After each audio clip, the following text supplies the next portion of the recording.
¿Qué tal, amigos de Derecha Mexicana? Como muchos de ustedes, pues por ahí ya nos lo habían estado pidiendo, perdón, desde la vez anterior, pues aquí tenemos con nosotros a don Lorenzo Ramírez, directamente desde España, ahí el terror de Bill Gates, y pues bueno, viene a estar con nosotros unos momentos desde el país de las aceitunas y el jamón serrano, y pues bueno, don Lorenzo, ¿cómo está en esta bonita tarde? ¿Qué tal? ¿Qué tal? Encantado de estar contigo y con todos tus amigos, con todos tus suscriptores. El país de las aceitunas y del jamón serrano, que bueno, no sé si sabes que tenemos un lío tremendo con Estados Unidos por aquello de los aranceles a la aceituna, ¿verdad? Que Bueno, también, sí, que se suponía que con Biden todo se iba a solucionar y efectivamente no ha sido así. Pero bueno, bien, aquí en España pasando calor, es lo que suele suceder en verano. En verano ujú, hace calor, es algo que es noticia en España, no entiendo por ujú, qué, claro. ¿no? Luego cuando venga el invierno, pues nos dirán que hace frío y Sí, también abrirán los informativos con todo ello, ¿no? Pero la verdad es que bien, causa aquí del calentamiento global, que haga frío y que haga calor. sí, todo es causa del calentamiento global ahora mismo. Prácticamente todas las cosas que suceden en el mundo pues se atribuyen al cambio climático, antes conocido como calentamiento global, ¿verdad? Y Ujú. que ahora, bueno, pues es la explicación para prácticamente todo, ¿no? El bálsamo de Fierabras, que todo lo cura. Si alguien quiere conseguir algo, lo único que tiene que decir es que es sostenible, que es resiliente, que es inclusivo. Y de Gluten esa free. manera claro, y poner la mano y a partir de ahí pues seguramente obtenga algo de dinero público porque es de eso de lo Claro. que se trata, ¿no? Sí, no, bueno, realmente, bueno, acá en México también, bueno, precisamente en mi zona, Monterrey, la zona norte es una zona también muy caliente. Y justamente tuvimos la bendición que tenemos, no sé si allá en España sea igual, pero aquí tenemos los 40 días más calientes del año que le llamamos la canícula, que es un periodo pues muy complicado y hace mucha calor. Mucha gente no puede irse a operar dientes y demás porque le puede afectar por el tema del calor, pero coincidentemente tuvimos la bendición de que esta canícula llovió, nos fue bastante bien en cuanto a temas de lluvia, no hizo tanto calor y demás, y pues bueno, esto mucha gente le molestó, como que esperaba que hiciera más calor para promover ciertas agendas, ¿verdad? No es necesario, es decir, si hace frío también van a decir que es por eso, con lo cual es una forma de acertar seguro, ¿no? Completamente seguro. Sí, Ya sabes que hay muchos científicos que consideran que incluso vamos a una época de enfriamiento global, es decir, a una uh, mini nueva glaciación. Hay algunos científicos que lo están defendiendo así hasta el punto de que incluso la NASA no hace mucho tiempo sacó un informe pues desmintiendo todo esto porque entonces, claro, se les caería el chiringuito, ¿no? Que tienen montado con el con el calentamiento global, que ya sabes que a mí me gusta llamarlo calentología porque no tiene nada calentología. que ver con el planeta y es una religión sin Dios en la que el mal es la humanidad, ¿no? Ese mankind, esa humanidad que es el virus, ¿no? Que todo lo corroe para nuestros amigos, entre comillas, siempre, los globalistas de todo pelaje, ¿no? Los socialistas de todos los partidos, que decía Hayek, que hoy pues Claro. ya son globalistas porque ya son socialistas globales, ¿no? Claro, claro. Y bueno, justamente tocando de eso, este año aquí en Monterrey, que es bueno, durante mucho tiempo, digo, ha sido una zona pues con calor, fríos medianamente moderados. Bueno, en esta ocasión tuvimos fríos bastante complicados, por debajo del cero, cuando esto es muy, muy raro. Entonces, este año también nos tocó mucho frío en enero y una canícula relativamente tranquila. Entonces, pues bueno, muy, muy interesante toda esta cuestión. Y bueno, justamente vamos a platicar de un tema que pues por aquí le apasiona mucho, mucho a don Lorenzo. Digo que le apasiona mucho, ¿verdad? Porque platica de historia, de política, de economía, de esto y de aquello, pero un tema y en lo cual está por aquí especializado justamente el tema de la economía. Y es un tema muy complejo porque desgraciadamente mucha gente le gusta verlo todo desde la óptica de este dualismo, ¿verdad? O eres de izquierda o eres de derecha, o eres pro Estado o eres pro mercado, o eres pro esto o eres pro esto otro. Y como que tuvieras que elegir un extremo, ¿verdad? Como si no hubiera cuestiones intermedias, como si, por ejemplo, el keynesianismo fuera un extremo y el monetarismo fuera otro extremo. Y realmente no siempre es así, ¿verdad? No siempre es así. En el Entonces, caso que acabas de comentar, además, que keynesianos y monetaristas comparten dormitorio e incluso cama, aunque muchos de ellos no son conscientes realmente, ¿no? Después del otro día que hicimos el programa del Gran Reseteo sobre el Fondo Monetario Internacional, había algún suscriptor, alguno de nuestros amigos, que se sorprendía porque yo dije que Friedman era un socialista monetario, ¿no? Y me decían, pero ¿cómo puede ser Friedman un socialista? Si Friedman, bueno, pues es de alguna manera uno de los tótems del liberalismo, ¿no? Escuela de Chicago, bueno, todo lo que sucedió cuando estuvo como asesor de Pinochet, etcétera, etcétera, un poco el padre de esas políticas, exactamente, ¿no? De libre mercado, entre comillas.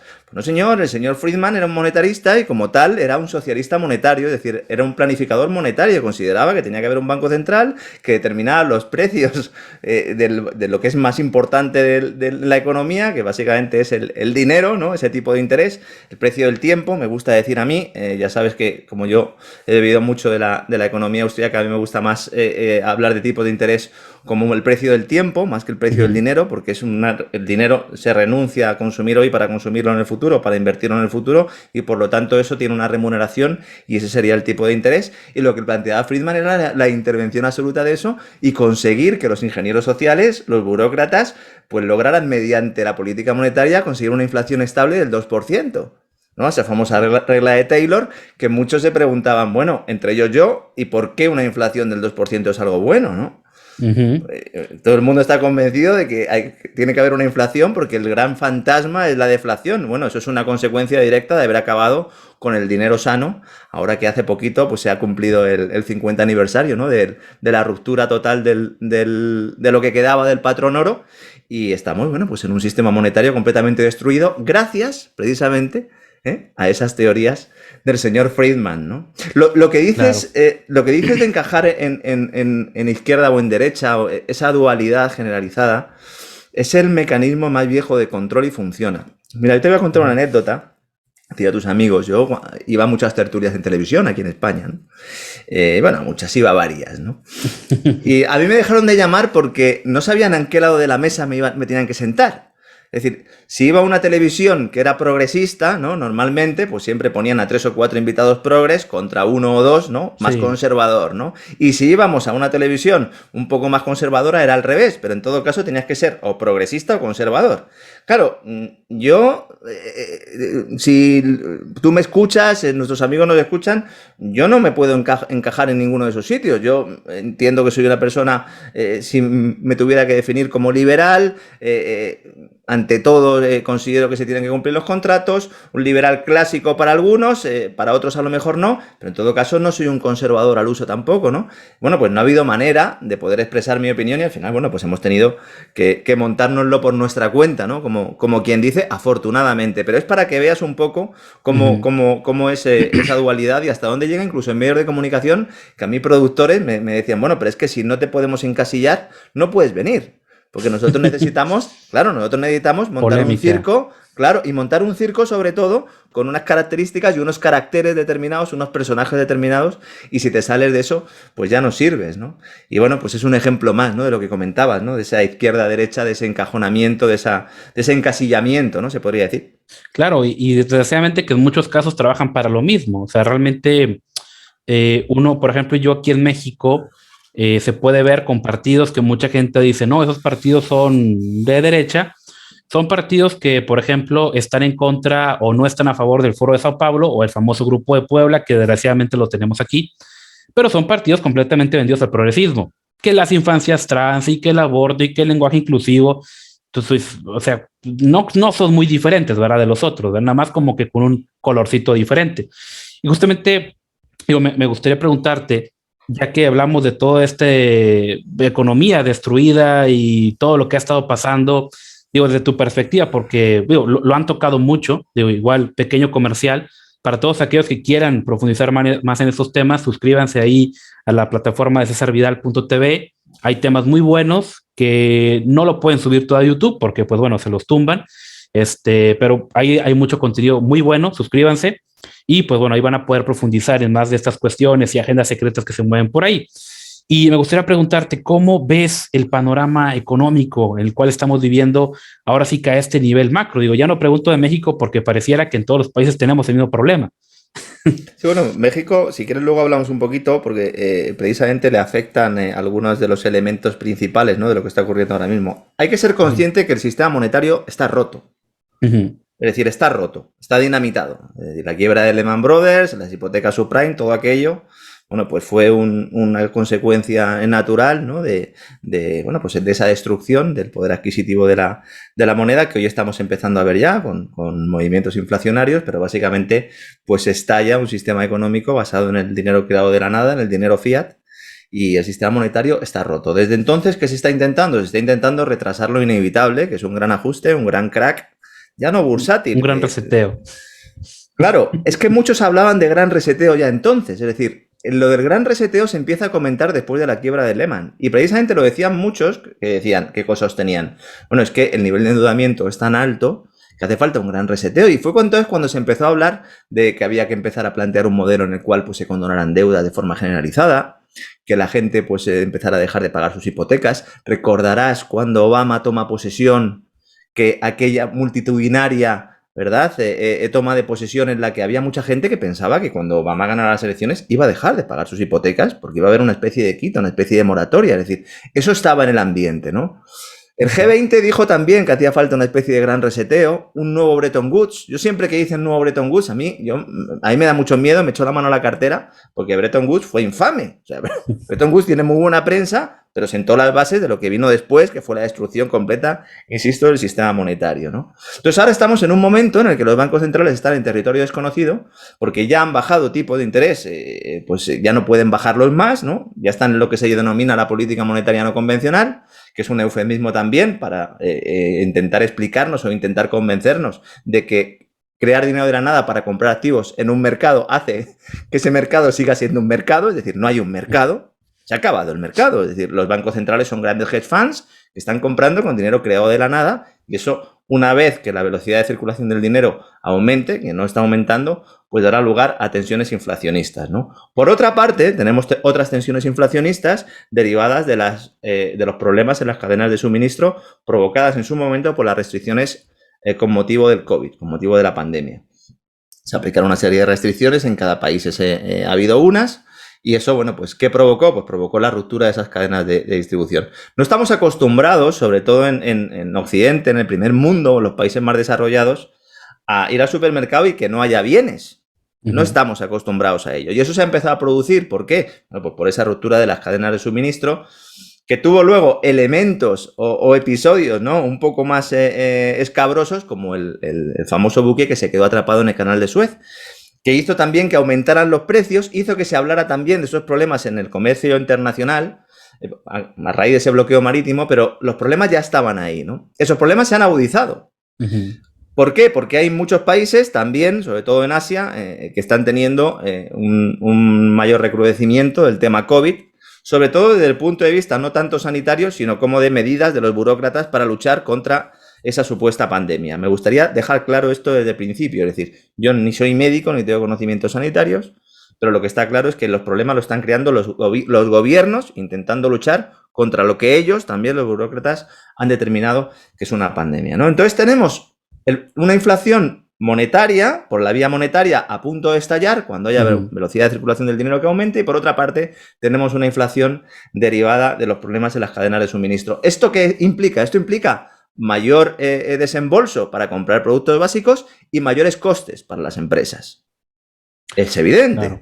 Es evidente. Entonces, estamos en un momento en el que los bancos centrales se han quedado sin herramientas, porque cuando sucedía eso antaño, el Banco Central, ¿qué hacía cuando había tensiones inflacionistas? Subía los tipos de interés, ¿no? Subía un cuartito, subía medio punto, y con eso pues detenía esa espiral inflacionista. Problema, que ahora si sube el tipo de interés, como la economía depende completamente de esos bancos centrales, va a haber quiebras en cascada. Y por eso no suben los tipos de interés. Por eso, cuando uno se coge un libro de economía, da igual si es keynesiano, si es monetarista o si es austriaco, dice, oiga, ¿por qué no están subiendo los tipos de interés? Bueno, porque no pueden. Porque no pueden. En Europa es evidente. Lo he sostenido a lo largo de muchos programas. Europa, sin la política no convencional del Banco Central Europeo, no existiría. Es decir, España e Italia habrían quebrado. Habrían suspendido pagos. Es evidente, ¿no? De hecho, el Whatever It Takes famoso de Mario Draghi, cuando en 2012 decide lanzar al Banco Central Europeo al abismo, otro tipo con muy buena prensa, que otra cosa que no entiendo, ¿no? Ayudó primero a maquillar las cuentas de Grecia para que entrara en el euro, era el jefe de Goldman Sachs en Europa, luego le ponen al frente el Banco Central Europeo, hunde completamente al euro, algunos dicen que lo ha salvado, yo creo que no, yo creo que es justo lo contrario, porque lo ha condenado prácticamente, ¿no? Y entonces estamos en una situación en la que todo el mundo mira al Banco Central. Entonces, por eso es tan importante el Banco Central. Nunca había sido tan importante los bancos centrales. La reunión de Jackson Hole, que tiene lugar esta semana, que está en todos los periódicos, que está en todos los canales, hace 10 años, hace 5 años, a nadie le interesaban las reuniones de este tipo. Nadie se fijaba tanto en el Banco Central. Y ahora un inversor está más atento del Banco Central que de otra serie de variables que serían necesarias, ¿no? Entonces, esto es consecuencia de esa intervención en el mercado, de esa intervención masiva que se empezó con aquello de controlar la inflación y controlar ese 2% y suministrar el dinero necesario para que la demanda de dinero, la oferta de dinero, pues estuvieran más o menos casando, y al final lo que se ha conseguido es destruir la principal señal que sirve a los inversores y a las familias para saber si tienen que consumir, que ahorrar o que invertir, que es el tipo de interés. Y eso es así. Entonces, es una cuestión de tiempo que se produzca, que todo esto lleve a una caída en los mercados bursátiles. Mientras tanto, esos mercados bursátiles caminan en la ola, caminan o van creciendo, haciendo máximos históricos, alimentados por el dinero de nueva creación de la Reserva Federal. La gran cuestión es, ¿cuánto aguantarán las divisas fiat? ¿Aguantará el dólar? Esta política de gasto desenfrenado. ¿Aguantará el dólar ese nuevo plan de infraestructuras de Biden, que en realidad no es ningún plan de infraestructuras, es un plan de gasto público tradicional en el cual 9 de cada 10 dólares van a ir a Wall Street, como han ido siempre? Y no es de Biden. Claro, porque es que mucha gente piensa, Biden, ¿no? Biden está más senil que otra cosa. Sí, bueno, o el equipo de Biden, ¿no? El equipo de Biden, porque Biden, de Biden.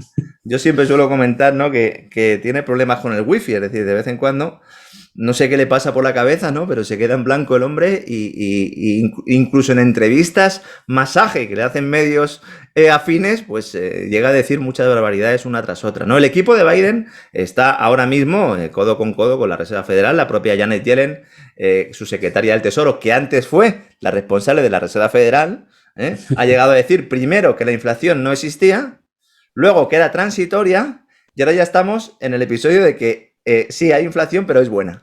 Es buena, ¿no?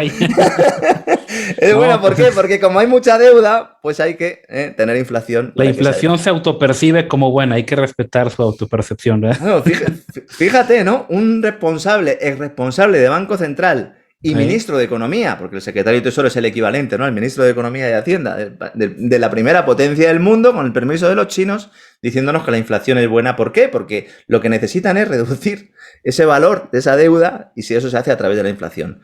El mayor riesgo que veo yo aquí es que con la inflación actual, pues todavía se puede controlar, incluso es posible que con el efecto base, comparando esa inflación con los datos del año pasado, que esa es la gran distorsión que hay aquí, porque claro, el año pasado no fue un año normal, entonces si comparamos un año en el cual no hubo prácticamente actividad económica con uno en el que sí la hay, es evidente que tiene que haber inflación, simplemente por el efecto base, pero en el segundo semestre seguramente haya una cierta relajación de esa inflación, y mi temor es, una vez que la velocidad de circulación del dinero aumente, una vez que ese ahorro que hay en la economía global, hay países que no, en España hay poco ahorro, pero bueno, en términos globales hay ahorro. Una vez que ese ahorro empiece a salir a la economía, podemos tener un problema de inflación grave, porque esa inflación solo se puede cortar, como te comentaba antes, de una manera, y es subiendo tipos de interés.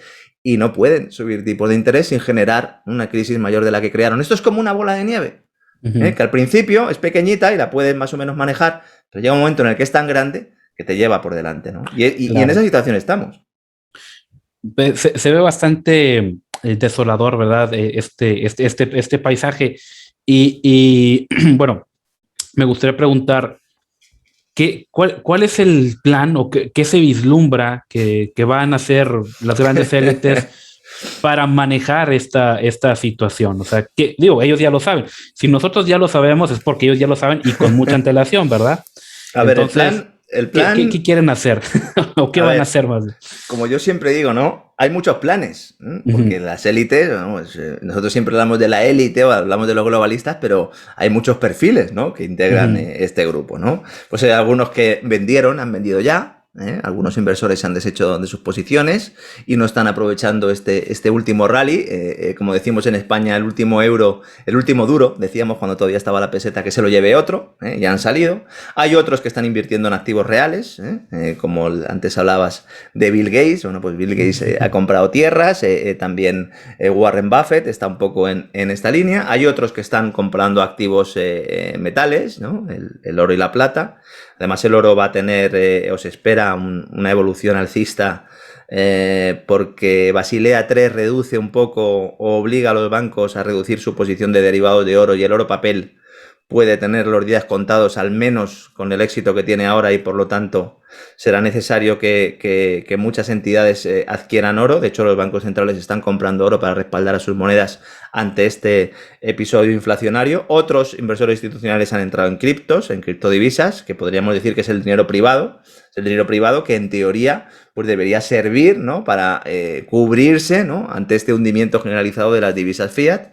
Al final iríamos al oro, que es el dinero por excelencia, ¿no? Hay algunos que dicen que el único dinero real es el oro y que todo lo demás pues son sucedáneos, ¿no? Y el caso de Bitcoin, que otros consideran el oro digital.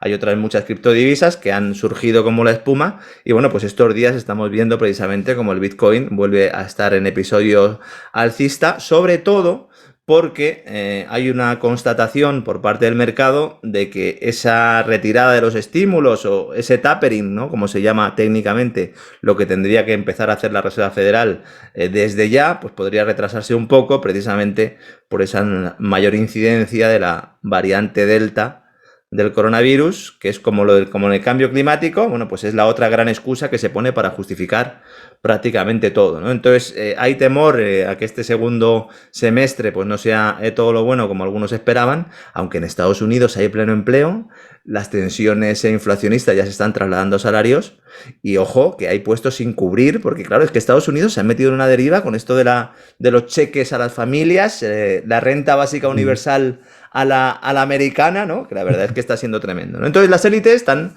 un poco cubriéndose en esto. También comprando inmuebles. También se están comprando muchos inmuebles. Hay una burbuja inmobiliaria otra vez, ahora mismo, ¿no? Algunos dicen que en los bienes de lujo, no. También en los que no son tan de lujo, he estado leyendo esta mañana, hay ya 40.000 millones de dólares en hipoteca subprime en Estados Unidos. 40.000 millones de dólares, otra vez volvemos a hablar de las hipotecas subprime, ¿no? Entonces, bueno, el plan es, de alguna manera, generar inflación para ir reduciendo un poco ese peso de la deuda global, ir preparando a la sociedad para la llegada de las nuevas monedas de banca central, las CBDCs, que es el dinero de toda la vida, lavado de cara un poquito, hecho digital, e ir preparando al personal para que desaparezca el efectivo, y a partir de ahí pues ya poder aplicar los tipos de interés negativos en las cuentas bancarias, que es el objetivo último de toda esta revolución monetaria. También te digo que ellos tampoco tienen muy claro lo que tienen que hacer, ¿eh? Yo he hablado con gente muy cercana, sobre todo al Banco Central Europeo, y ellos dicen que están en territorio desconocido y que están un poco con el ensayo y el error. Y a mí eso me da un más miedo, ¿no? Claro, porque puede ser muy malo, pero si sabes dónde vas, pues más o menos podemos prepararnos, ¿no? Pero si no saben ni siquiera ellos mismos dónde van, ¿no? De hecho, una prueba es que esta misma semana ha vuelto a insistir el Banco Central Europeo que su prioridad no es tanto la inflación, sino la lucha contra el cambio climático. Ya me dirás tú, un banco central, ¿qué hace con estas zarandajas, no? Pero bueno, ese es un poco. Al final también hay que tener en cuenta que no hay, y lo suelo comentar siempre, no hay un movimiento único, ¿no?, de las élites dirigiéndose hacia algún lado, no. Cada uno está intentando capear el temporal como buenamente puede. Y bueno, pues en el caso de los más conocidos, como el de Gates, apostando por las tierras también, por la energía nuclear, en una empresa que se llama TerraPower, que está construyendo pequeñas centrales nucleares que pueden ser una solución, porque claro, las centrales nucleares no emiten CO2, y si se sigue con esta locura de reducción de las emisiones de CO2, pues en algún momento pues alguien tendrá que poner sobre la mesa la energía nuclear, tan demonizada en nuestros días, y ya los que saben, los que tienen conocimientos y los que tienen dinero, pues ya llevan tiempo posicionándose, ¿no?, en estas nuevas centrales, que yo creo que van a ser más que el futuro, el presente, ¿no?, en el ámbito energético global, porque a todo lo que hemos comentado antes también hay una crisis energética provocada por los propios burócratas, ¿no?, y por esta locura climática, ¿no?, que han decidido, bueno, pues volver a las cavernas, volver a la edad de piedra, ¿no? Es un poco lo Sí. que se está planteando, ¿no?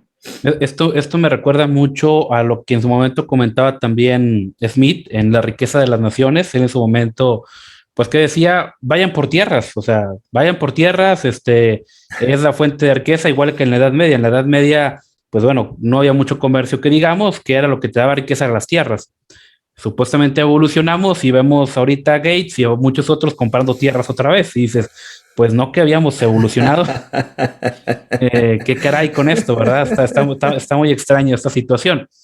Y bueno, comentabas dos puntos bien importantes y yo creo que, bueno, esto alcanzaría para mucho. El famoso tema de las criptomonedas y el tema del oro. De hecho, Kiyosaki decía que el oro, bueno, el oro y la plata eran el dinero de Dios, ¿verdad? Porque pues, era lo único que realmente valía. Por ejemplo, uno como ciudadano de a pie, al ver este escenario desolador, ¿qué podríamos hacer o qué opciones tenemos medianamente? Digo, porque si hay un caos entre arriba, pues abajo mucho más, ¿verdad? Pero, ¿qué opciones medianamente aceptables pudiéramos empezar a considerar? Yo nunca hago consejos de inversión ni hago análisis desde un punto de vista de recomendaciones. Primero porque creo que me faltan conocimientos y segundo porque en este caso no hago como dice Nicolás Taleb que hay que hacer, es decir, el skin in the game, que es al Ujú. final, ¿no? Dejarse la piel, es decir, si yo doy una recomendación tendría yo, ¿no? Que estar adoptando también esa recomendación para ir, ¿no? Hasta el final con mi consejo, ¿no? Yo siempre digo que en estos entornos de incertidumbre, y aunque suene paradójico en un escenario inflacionario, yo recomiendo tener liquidez. Ujú. Hay que tener liquidez ahora mismo. ¿Por qué? Porque si esperamos que haya un ajuste importante y que el mercado bursátil al final acabe teniendo un ajuste importante, estamos diciendo que hay sobrevaloración de activos inmobiliarios, estamos diciendo que hay, estamos en una época de burbuja generada por todo ese dinero de nueva creación de la banca central. Bueno, pues hay que tener liquidez para que cuando existan se produzca ese crack o se produzca esa reducción del valor de los activos o del precio, pues pueden entonces comprarlos, ¿no? Eso de antemano, ¿no? Luego Claro. también creo que sería ideal, gente que tenga grandes patrimonios, diversificar y tener activos en metales, tener activos oro, plata, siempre digo, no oro, plata, papel, es decir, no ningún producto financiero que esté ligado al oro o la plata, sino directamente el oro o la plata físico. Eso conlleva pues una serie de problemas como la propia guarda y custodia, etcétera, etcétera, y que a lo mejor no está en el nivel o al acceso de todo el mundo, pero que bueno, que yo creo que es una opción notable. El tema de los bienes inmobiliarios también me resulta interesante en este contexto, sobre todo no con vistas a esperar una ganancia y como inversión, sino para vivir. Es decir, la gente que tenga un dinero ahorrado y que considere, bueno, pues que no tiene alternativas de inversión porque los tipos de interés están bajos, porque la bolsa ya está muy cara, sobre todo la de Estados Unidos, porque existen todos estos fenómenos que estábamos comentando antes, bueno, pues puede buscar una casita en sitio donde se vaya a retirar, ¿no? Ir comprándosela ya. Y de esa manera, bueno, pues mata a dos pájaros de un tiro, ¿no? Tendría esa Ujú. inversión por una parte y también tiene un bien del que puede disfrutar, ¿no? Yo más allá de eso no doy consejos. Hay gente que sabe mucho de esto, hay analistas financieros que se han forrado desde que estalló la pandemia, ¿no? Porque algunos pensábamos que la bolsa se iba a resentir mucho más y de hecho pues nos hemos equivocado. Claramente, por eso no suelo dar consejos financieros, pero yo siempre recomiendo una buena parte de liquidez en un entorno de incertidumbre. Luego ya si vemos que hay un escenario inflacionario que es evidente y que crece, bueno, pues entonces ya habrá que ir pensando en ir reduciendo esa liquidez porque efectivamente el poder adquisitivo del dinero pues se va reduciendo, ¿no? Pero Claro. también hay que decir una cosa, porque hay mucha gente que me dice, bueno, ¿y por qué no recomiendas claramente comprar oro y plata, ¿no? Y prácticamente invertir todo lo que se pueda en eso. Bueno, porque hay ejemplos históricos en los cuales el gobierno puede decidir expropiártelo. Ah, claro, sí, sí, sí. Claro, es que con eso parece que la gente no, no cuenta, ¿no? Y más Eh, los gobiernos de corte socialistoide que tenemos acá en Latinoamérica, ¿eh? Bueno, Roosevelt lo hizo en Estados Unidos, o sea, Ah, tampoco hace sí, falta irse allí, ¿no? Claro, en Turquía lo hemos estado experimentando también, ¿verdad? Erdogan también reclamó al personal bueno, incluso las joyerías, ¿no? Que entregaran su oro, es decir, puede haber una expropiación por parte del gobierno, lo cual eso es un riesgo también importante claro. que hay que tener en cuenta, ¿no?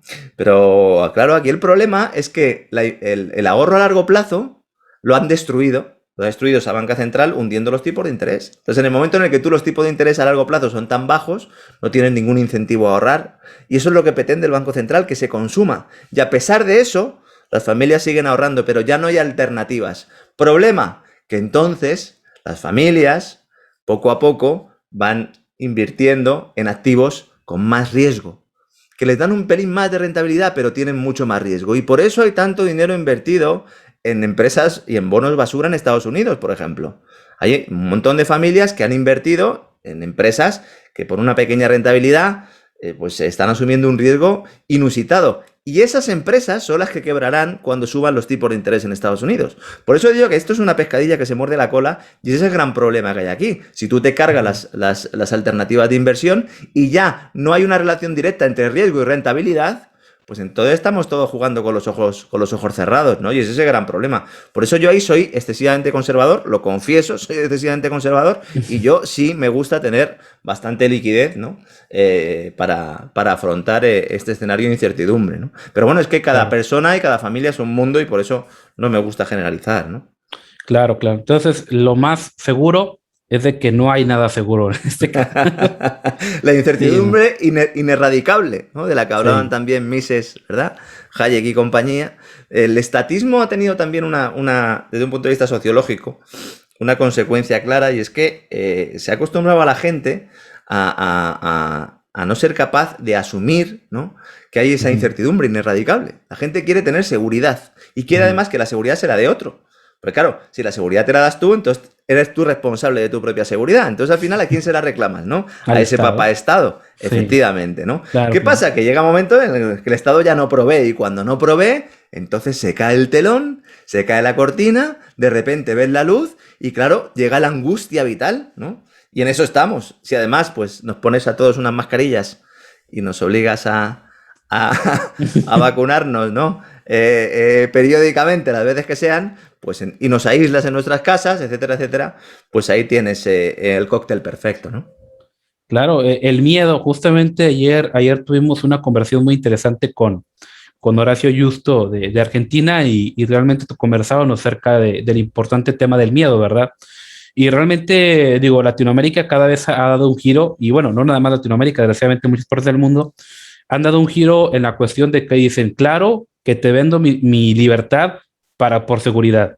Cada vez hoy es más gente que ve con muy buenos ojos de que, oye, debería de gobernarnos un monarca, debería de gobernarnos un tirano, no sé, un Pinochet 2.0, un Porfirio Díaz, pero en el fondo es lo mismo. Ahí es donde los extremos se tocan, ¿verdad? De que por un lado mucha gente critica a los marxistoides de que quieren hacer del Estado un dios, pero por el otro lado ves grupos que quieren hacer de un rey y un dios. O sea, dices, oye, es lo mismo, o sea, nada más que le estás cambiando el nombre, ¿verdad? O sea, al final de cuentas quieres que otro tome las decisiones por ti para no asumir esa responsabilidad, y el gobierno lo ha usado bastante bien, ¿verdad?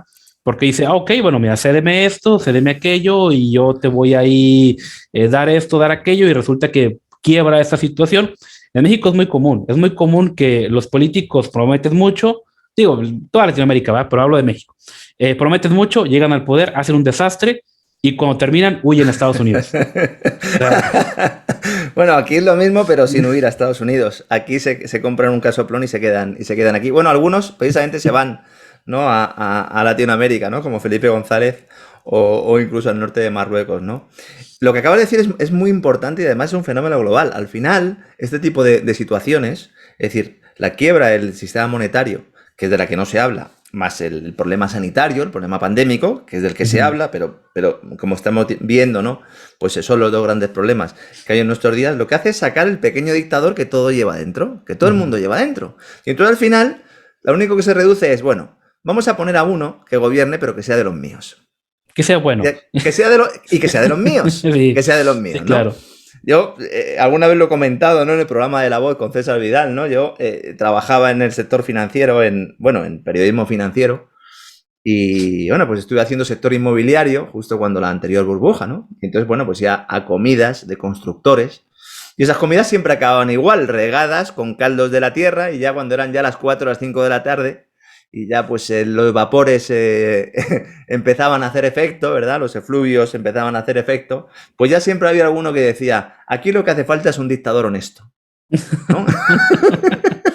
Y eso refleja muy bien lo que estabas comentando tú, ¿no? Sí, no, de hecho, hasta Mises llegó a comentar, ¿no? De que si alguien quiere gobernar a los demás, no es muy bueno que digamos, ¿eh? Sí. Bueno, es que al final vamos a Platón, ¿no? El gobierno de los sabios, el gobierno de las élites. Y en estos momentos, ese cientificismo excesivo, que también ha generado la pandemia, pues está provocando, ¿no? Que haya una pérdida absoluta, ¿no? De los valores democráticos y sobre todo, como bien comentabas antes, que la gente empiece a asumir que esa pérdida de los valores democráticos no solo es un efecto colateral, sino que es algo necesario que hay que buscar.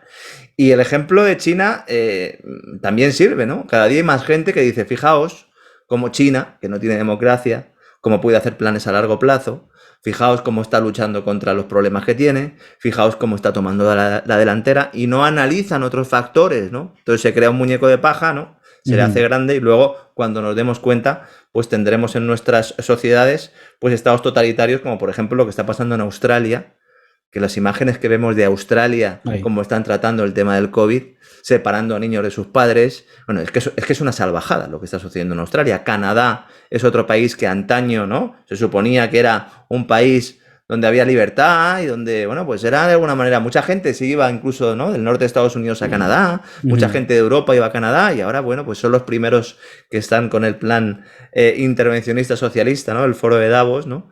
Y compañía, ¿no? O sea que, efectivamente, yo creo que ese es el mayor problema y entidades como el Club de Roma, de la cual también hablamos en un programa recientemente, ya planteaban que es necesario destruir la democracia para poder implantar esas soluciones globales y para poder tener esas mismas políticas en todos los países con independencia tanto de las sociedades como de los políticos. Antes lo comentabas, el tema de la igualdad de género, el tema de los derechos LGTBI, K, Y, Z, que ya no sé por cuántas letras van ya.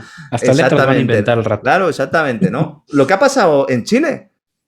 Solo hace falta... El ejemplo de Chile es muy claro para ver lo que ha sucedido, ¿no? Eso sí que es un golpe de Estado. Sí. Es un golpe de Estado. ¿A cambio de qué? ¿Quién está detrás? Bueno, pues aparte de Soros y compañía, que sabemos que está, hay más gente detrás. Hay un intento, ¿no? De doblar, hacer doblar las rodillas a un pueblo, ¿no? Que yo creo que pues, se había caracterizado por haber hecho una transición notable en el ámbito económico, sobre todo en los años posteriores y muy posteriores a la dictadura, ¿no? Además, en este caso Chile era un poco hermano de España en ese aspecto, ¿no? Porque nosotros también en aquella época estábamos en una dictadura, ¿no? No los mismos tiempos, pero evidentemente era así. Claro, claro. Y bueno, aquí uno lo correlaciona específicamente con la famosa Agenda 2030, que ya platicamos un poquito la vez pasada, ¿verdad? Bueno, ¿cómo le vendemos a la gente la crisis que se viene? Bueno, no tendrás nada y serás feliz. O sea, sí. así lo empiezas a vender, a resolver. Y digo, realmente habría que preguntarle a los chinos que trabajan 16 horas, que viven en las fábricas, si el modelo chino es tan benévolo, tan eficiente. Es que el modelo de Agenda 2030 es un modelo occidental. Es decir, en China, en la India, de la Agenda 2030, esto no se habla. No, claro. Es que ni se lo plantean. Es como lo de la reducción de las emisiones de CO2. Tampoco se lo plantean en absoluto. Es como si nosotros viviéramos en una casa, ¿no? Y entonces nos hubiéramos ido a una habitación y decidiéramos, ¿no? Que ahí se toman todas las decisiones con respecto a todo el planeta. Cuando los otros ni siquiera nos están escuchando e incluso se están aprovechando de nuestra debilidad, ¿no? En España ya tenemos cadenas de informativos o cadenas de televisión de máxima importancia, ¿no? Aunque sea por el espacio que tienen y por las cadenas que tienen y por las emisoras que tienen en España, como el caso de A3 Media, en el cual la televisión La Sexta estaba diciendo hace 3 o 4 días, estaba dando una noticia que era los científicos plantean que hay que fomentar el decrecimiento económico. Entonces, claro, ahora vamos a esa idea, a la idea del decrecimiento, que ya estaba muy superada, que no es nueva. Que ya en los años 70 surgió el decrecentismo famoso, ¿no?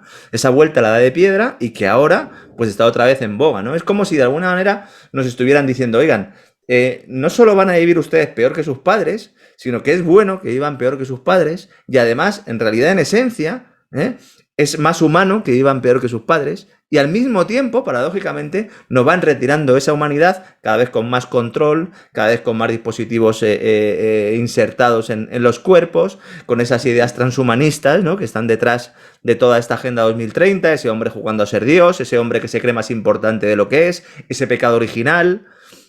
Y todo eso, con un batiburrillo, pues se lo das a Jeffrey Sachs, ¿no? Te hace unos objetivos de desarrollo sostenible muy bonitos, habla con el Papa, saca su encíclica Laudato Si, luego saca su encíclica Fratelli Tutti, y parece que todos vamos en el camino, ¿no?, de la resiliencia, de la inclusividad, etcétera, etcétera, y en realidad es un golpe de Estado.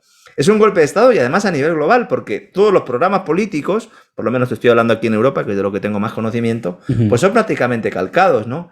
Y cuando un país tiene problemas, como por ejemplo Alemania, ahora en esta crisis energética, pues sin que le vea nadie, coge y vuelve a encender sus centrales de carbón y se pone a quemar carbón, porque necesita energía barata, porque sabe que en el fondo el problema fundamental que hay ahora es un problema económico, no sanitario, ni de cambio climático, y por lo tanto lo que se necesita es energía barata, se necesita que haya un dinero sano, se necesita que haya poco gasto público, se necesita que haya una reducción del endeudamiento, y todos estos factores, bueno, pues son ciencia ficción. Siempre que los planteo me dice don César Vidal, ¿qué está escribiendo usted? ¿La carta a los Reyes Magos? Digo, bueno, pues sí, de alguna manera es la carta a los Reyes Magos, ¿no? Ya, sí, no, y nos dicen, pero vas a salvar el planeta, ¿eh? Sobre todo Eso vas a salvar el sí. planeta, así que... Pero fíjate que cuando se habla del cambio climático y se habla de salvar el planeta, solo se habla del CO2. Es decir, no se habla del resto de problemas reales, ¿no? Porque el CO2 no es un problema real. O sea, yo estoy harto ya de decirlo. No hay consenso científico. Otra cosa es que solo los del consenso científico sean los que tengan espacio, en los grandes medios, etcétera, etcétera. Pero no existe consenso científico. Los propios ambientalistas están dando la voz de alarma, ¿no? Creo que la otra vez cité a Michael Schellenberger con su libro No hay apocalipsis. También hay un libro muy bueno de Björn Lomborg, otro ambientalista, otro ecologista, que se llama False Alarm, alarma falsa, ¿no? Que también es espectacular, contando lo que estaba sucediendo. ¿Por qué no se pone coto al tema de los plásticos en los mares? Sí. Ese es el principal problema medioambiental que hay ahora. Y cuando se reúnen en los acuerdos de París y se reúnen en el Foro Económico Mundial, no hablan de los plásticos en los mares. Más allá de algún reportajito que nos hagan en televisión. No, todo se fundamenta en el CO2. ¿Por qué? Porque ese es el control, la emisión de CO2. Ese es el control. Son las propias industrias, el propio ser humano que respira y emite CO2. Nadie dice que en los últimos 20 o 30 años el mundo entero ha visto cómo crecían sus superficies verdes. Nadie habla de eso. ¿Por qué nadie habla de eso? No conviene, claro, efectivamente, ¿no? Siempre que veamos que esos ecologistas, que no son ecologistas, son ecologetas, como digo yo, porque tienen la cara muy dura, y les da igual en realidad el planeta a esta gente, ¿no? Siempre que veamos que se centran solo en el CO2 y que no hablan de nada más, ya sabemos que son falsos ecologistas, ecologistas de salón o sacerdotes de la calentología. Claro. Digo, esto me recuerda mucho a aquel joven que ideó cierto plan, proceso para limpiar los mares de los plásticos y nadie habla de él. Pero a Greta casi que le van a dar un Nobel, ¿verdad? También está ahí el asunto. Y bueno, digo, desgraciadamente se nos acabó el tiempo, no es porque yo quiera, por allá a don Lorenzo lo traen con muchos pendientes. Aquí lo vamos a comprometer a ver si en unos meses más podemos seguir platicando, con la ayuda de Dios. Y pues bueno, don Lorenzo, ¿alguna conclusión que quiera comentar acerca de todos estos temas? Bueno, como siempre suelo decir y comentar, ¿no? Porque hablamos de temas que son inquietantes, ¿verdad? Y que le dejan a uno a veces con mal cuerpo. Tengamos en cuenta que también hay un interés generalizado por crear una situación de incertidumbre y de miedo generalizado, ¿no? Y es importante que esto lo tengamos en cuenta. El análisis frío de la situación, pues nos lleva a conclusiones que desde luego pues no son nada halagüeñas, pero obviamente el que tenga su patrimonio, que lo intente poner a salvo, como lo ha intentado poner a salvo antes, es decir, no hay estructuralmente o cualitativamente no hay ninguna diferencia entre la situación actual económica y la de hace 10 o 15 años, por mucho que nos intenten decir que sí, ¿no? Fiémonos lo justo de nuestros gobernantes, cuidemos a los nuestros, intentemos hacer vida relativamente normal y sobre todo, apaguen la televisión. Es decir, es fundamental apagar la televisión. O sea, no se pueden ver canales de televisión tradicionales porque es que uno se vuelve loco. Es que se vuelve loco y además tiene una visión completamente distorsionada de la realidad. Es que Orwell, si estuviera vivo hoy en día, estaría alucinando. Estaría alucinando con la capacidad que tiene la televisión de subyugar al personal, haciéndole creer que están en una situación de apocalipsis permanente. No estamos en una situación de apocalipsis permanente. Nos han llevado a una situación, de alguna manera, en la que no hay salida, o por lo menos no hay salida de un punto de vista monetario tradicional. Vamos a ir a un modelo económico un poco distinto, pero no estamos en ningún apocalipsis. Los experimentos con gaseosa, como se dice en España, y nada, pues despacito con buena letra y sobre todo pues mirando al de arriba, que es el único que nos puede echar una mano, ¿verdad? Claro, sí, claro. Es muy importante la estabilidad emocional y espiritual sobre todo, ¿eh?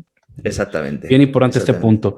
Y bueno, realmente muchas veces la mente refleja muchas dolencias, así que por eso el objetivo es dañar la manera en cómo vemos las cosas. Y pues bueno, Lorenzo, nuevamente muchas gracias por haber estado aquí en este espacio. Te mandamos un abrazo desde México, toda la comunidad de derecha mexicana, también siempre censurados, ¿verdad? Pero ahí seguimos, siempre encontramos la manera de seguir transmitiendo contenido y demás. Y pues bueno, ahí también le manda un saludo a don César y a todo el equipo por ahí. Que decimos a ver cuándo se nos hace ver a don Isaac ahí en pantalla, porque como el Espíritu Santo, sabemos que existe, pero no lo vemos. Yo disfrazado de paloma no lo veo, no lo veo, pero yo creo que en algún momento tenemos que hacer algo. Es como eso de baterías, ¿no? De esos grupos, ¿no? Que tienen tantos timbales y tantos platos que no se le ve, pero tú intuyes, ¿no? Que está alguien tocando la batería, pues es Isaac, sí, claro, don Isaac, que si no sería imposible hacer el programa que hacemos. Volveremos a hacer el Despegamos a mediados de septiembre, seguimos con el gran reseteo y bueno, pues en unos meses, antes de que acabe el año, pues si te parece, pues volvemos a platicar, como decís vosotros, y a tratar los temas y sobre todo, pues una vez que ya veamos un poco cómo se presenta ese final de año, ¿no? Con ese tapering de la Reserva Federal, que te estaba hablando antes, que yo supongo que ya en octubre o noviembre tendremos algún detalle más, ya podremos ver también cómo ha ido el tema de la variante Delta y podremos pues aportar un poquito más de información y aportar un poquito más de luz al personal, que yo entiendo que estén ávidos de información, pero fundamental, arranquen el cable de la antena de la televisión. Arránquenlo, vean solo a canales que les gusten, que les interesen y sobre todo pues busquen ustedes la información, ¿no? Que yo creo, y lean libros, que cada día es más complicado, ¿no? Que la gente lea libros, ¿no? Claro, sí, muy importante la formación y la información. Hay que buscar también vías alternativas de desarrollo. Bueno, amigos, como siempre, me despido diciéndoles que el socialismo no funciona y a los hechos no les importan tus sentimientos. Hasta la próxima.